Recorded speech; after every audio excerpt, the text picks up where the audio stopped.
সময় যিমানে অতিবাহিত হৈছে সিমানে নিত্য নতুন কৃষি সঁজুলিৰ আৱিষ্কাৰ হৈছে।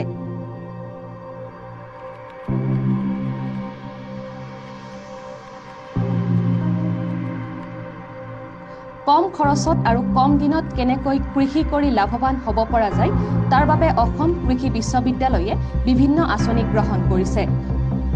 বৈজ্ঞানিক পদ্ধতিৰে শস্য শুকোৱা আঁচনি, ধুবুৰী কৃষি বিজ্ঞান কেন্দ্ৰৰ উদ্যোগত আৰু এপাৰ্ট প্ৰকল্পৰ সহযোগত পশ্চিম মেধিপাৰাত দুদিনীয়া কাৰ্যসূচীৰে শস্য চপোৱাৰ ওপৰত কৃষকৰ মাজত এখন কৰ্মশালা অনুষ্ঠিত কৰা হয়। উক্ত কৰ্মশালাত কৃষি কামত ব্যৱহৃত বিভিন্ন অত্যাধুনিক সঁজুলিৰ লগতে শস্য নিৰাপদে চপোৱাৰ ওপৰত প্ৰশিক্ষণ প্ৰদান কৰা হয়।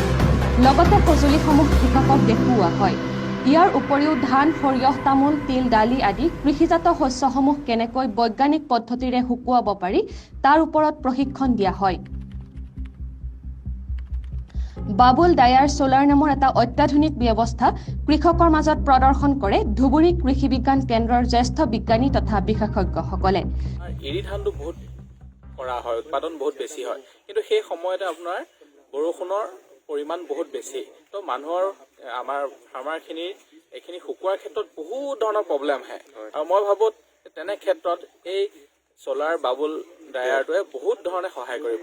তাৰ লগতে আপোনাৰ তামোল হওক, চুপাৰি বনাবৰ কাৰণে আপোনাৰ মাকৈ হওক বা আমাৰ মাটিকালাই যিটো হয় সেইখিনিৰ ক্ষেত্ৰতো ই শুকুৱাৰ ক্ষেত্ৰত বহুত ধৰণে সহায় কৰিব।